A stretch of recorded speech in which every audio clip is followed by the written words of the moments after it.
তো প্রিয় দর্শক বন্ধুরা, আজকে পার্টিকুলার এই যে ভিডিওটা আমি বানিয়েছি, এটা হচ্ছে আমার কাছে রিকোয়েস্ট এসেছিল।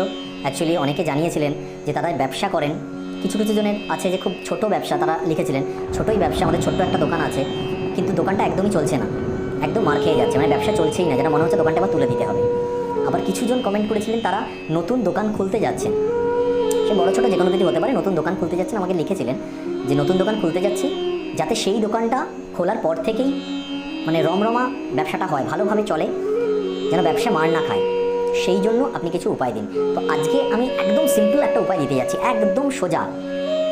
এই উপায়টা যারা নতুন ব্যবসা করতে যাচ্ছেন বা যারা ব্যবসা করছেন কিন্তু আপনাদের মনে হচ্ছে যে আপনাদের এক্সপেকটেশন অনুযায়ী আপনাদের সেই বেচা কেনা নেই, বিক্রি নেই, সেই কাস্টমার নেই, বা যাদের একদম ব্যবসা মার খাচ্ছে, মানে লাটে উঠে গেছে, প্রায় বলা যায় যে বন্ধ করে দিতে হবে, ঝাঁপ ফেলে দিতে হবে এবার প্রত্যেকের জন্য। অর্থাৎ যারা ছোট বড় যে কোনো ব্যবসা করেন তাদের প্রত্যেকের জন্য, যাদের ছোট দোকান আছে, যাদের শোরুম আছে, যারা কোনো অফিস নিয়ে করছেন, যেটাই হোক না কেন, না যেই ব্যবসায়ী হোক ছোট থেকে বড়, প্রত্যেক ব্যবসায়ীর জন্য আজকে একটা ইজি টোটকা আমি দিতে যাচ্ছি, একদম সিম্পলি ইজি টোটকা, কোনো রিচুয়ালসের ব্যাপার নেই, কিচ্ছু নেই, বাট আপনি নিজে পরিলক্ষিত করবেন, কয়েক সপ্তাহের মধ্যে আপনি বুঝতে পারবেন যে আপনার ব্যবসা রম রম করে চলছে। আপনি নিজে বুঝতে পারবেন যদি আপনার যদি শপ থাকে কোনো, এবং একই প্রোডাক্টের যদি আদার অন্য শপও থাকে, সেই শপগুলো মার খেয়ে যাবে, কিন্তু আপনার শপে কাস্টমার ভিড় করে থাকবে, যেমন মিষ্টির দোকানে মাছি ভন ভন করে, সেরকম আপনার দোকানের চারিপাশে কাস্টমার মানে ঘুরতে থাকবে। তো যাই হোক, সোজা টোটকাটায় আসি, তার আগে আপনার অর্থাৎ আমাদের যে চ্যানেল, সেই চ্যানেলে আপনাদের সবাইকে স্বাগত জানাচ্ছি। এবং আজকে ভিডিও যদি ভালো লেগে থাকে তাহলে অবশ্যই লাইক, শেয়ার এবং কমেন্ট করা চাই। আর যদি আমার চ্যানেলে নতুন হন তাহলে সাবস্ক্রাইব করতে একদম ভুলবেন না। অনেক কষ্ট করে, অনেক খেটে, বিভিন্ন বই পত্র পুঁথি বিভিন্নভাবে দেখে, এবং যেগুলো একদম জেনুইন আপনাদের 100% এফেক্ট দেবে, কাজ করবে, সেই টোটকাই আমি আপনাদের জন্য নিয়ে আসি। অনেক খেটে ভিডিও তৈরি করি। তো দয়া করে চ্যানেলটা সাবস্ক্রাইব করে আমার পাশে থাকবেন, সাপোর্ট করবেন, যাতে আমি মোটিভেট হই আরও ভালো ধরনের ভিডিও আনতে, যেগুলো দেখে আপনারা নিজেদের সমস্যা নিজেরা বাড়িতে থেকে একদম মানে গোড়া থেকে সমস্যাগুলোকে উপরে ফেলতে পারবেন, সমাধান করতে পারবেন। তো যাই হোক, কথা না বাড়িয়ে সোজাসুজি আসি টোটকাতে।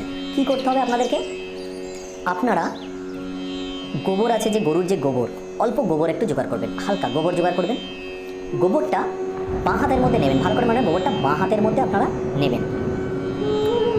গোবরটা বাঁ হাতে নিয়ে তার উপরে অল্প গুঁড়ো যে হলুদ হয়, গুঁড়ো হলুদ যেটা আমরা রান্নার কাজে ব্যবহার করি, সেই গুঁড়ো হলুদ সেখানে ছিটাবেন। তার সঙ্গে অল্প একটু আতপ চাল নিয়ে সেটাও ছিটাবেন। এবার তিনটাকে ভালো করে মাখবেন। বাম হাতে নিয়ে এই কাজটা করবেন। এটা কিন্তু ভালো করে একটা জিনিস ক্লিয়ারলি মনে রাখবেন, এই কাজটা মানে অর্থাৎ মাখার কাজটা আপনি কোনো বাটিতে করে নিয়ে তারপরে বাঁ হাতে নেবেন এরকম ব্যাপার নয়। টোটাল কাজটা প্রথম আপনি বাঁ হাত রাখবেন, তার উপরে একটু গোবর রাখবেন, তার উপরে আপনি হলুদ ছেটাবেন, এবং তার উপরে আপনি অল্প আতপ চাল ছেটাবেন, এবং বাম হাতের তালুতে ওই তিনটে জিনিস থাকাকালীন আপনি ডান হাত দিয়ে ভালো করে মাখবেন। মাখার পরে আপনি কি করবেন?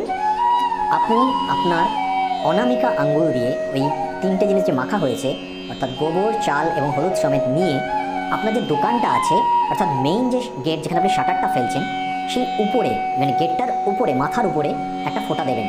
যদি শাটার ফেলেন, শাটারের যে কভার থাকে তার উপরে দিলেও হবে, অর্থাৎ শাটারের উপরে দিলেও হবে ফোঁটা, আর যদি তার উপরে যদি জায়গা থাকে, কোনো স্পেস থাকে, সেখানে দিলেও হবে ফোঁটা। মাথার উপরে দেবেন, ডান দিকে একটা ফোঁটা দেবেন, বাম দিকে একটা ফোঁটা দেবেন। বুঝতে পেরেছেন? অর্থাৎ উপরে একটা টিপ পড়াচ্ছেন গোবর, হলুদ আর আতপ চালের, ডান দিকে একটা টিপ পড়াচ্ছেন, বাম দিকে একটা টিপ পড়াচ্ছেন। সিম্পল, আর কিচ্ছু করতে হবে না, কোনো রিচুয়ালস নেই। এই কাজটা আপনারা প্রত্যেকটা বৃহস্পতিবার দিন করে যান, প্রত্যেক বৃহস্পতিবার দিন এই কাজটা করতে থাকুন। আমি বলছি আপনারা করে দেখুন, মনে আস্থা বিশ্বাস রেখে করুন, ডাউট আনবেন না। ডাউট আনলে না 50% কাজ এমনি বৃথা হয়ে যায়। তো ডাউট আনবেন না, একদম 100% পরীক্ষিত প্রমাণিত একটা টোটকা। ছোট সিম্পল টোটকা, অনেকের মনে হয় যে এইটুখানিতে কী করে সম্ভব, বাট সম্ভব হবে। আমি বলছি আপনারা এই টোটকাটা করে দেখুন, যেরকম বললাম প্রতি বৃহস্পতিবার দিন এই টোটকাটা এই একইভাবে করে দেখুন। দোকানটা ঠিক খোলার আগে করবেন। আপনি দোকান খুলুন এবং আপনি দেখুন কয়েক সপ্তাহ, হার্ডলি 4 সপ্তাহ হয়তো আপনি করবেন, তারপর থেকে আপনি বুঝতে পারবেন যে যেই কাস্টমারটা একদম ছিল না, সেটা অ্যাভারেজে বাড়তে স্টার্ট করেছে, আপনার দোকানে কেনা বেচা বাড়তে স্টার্ট করেছে। এবং অবশ্যই যেমন আমি বলি যে প্রত্যেক দোকানের একটা বাস্তুর জায়গা থাকে, ঠিক আছে, তার একটা এফেক্ট থাকে। প্রত্যেক ব্যক্তি যে দোকানটা চালাচ্ছে, যে মালিক, যে ওনার, যে বেচা কেনাটা করছে, তার একটা হরস্কোপগত ব্যাপার থাকে, প্রত্যেকটা জিনিস থাকে। তাই কম বেশি টাইমে কিন্তু 100% একটা কাজ করবে, এবং আপনি নিজে চোখে দেখতে পারবেন যে কীভাবে আপনার সামনে যে ব্যবসা পুরো মার খেয়ে যাচ্ছিল, সেই ব্যবসা তত্তর করে উপর দিকে উঠবে এবং রম রম করে চলবে, রমরমা ব্যবসা হয়ে যাবে, দুর্দান্ত বেচাকেনা হয়ে যাবে। আপনি নিজে ভাবতেও পারবেন না যে এত সিম্পল উপায়ে এত বড় বেচাকেনা এরকমভাবে বেড়ে যেতে পারে। করে দেখুন, অবশ্যই লাভবান হবেন। অবশ্যই বিশ্বাস রেখে, আস্থা রেখে এই টোটকাটা অবশ্যই করে দেখুন, আপনার ব্যবসা খুব ভালো চলবে। ভিডিও ভালো লাগলে অবশ্যই যেমন বললাম লাইক, শেয়ার আর কমেন্ট করতে ভুলবেন না। আমার চ্যানেলে নতুন হলে দয়া করে চ্যানেলটা সাবস্ক্রাইব করবেন। নিশ্চয়ই আপনারা আমার ভিডিওগুলো দেখার পরে উপকৃত হবেনই হবেন।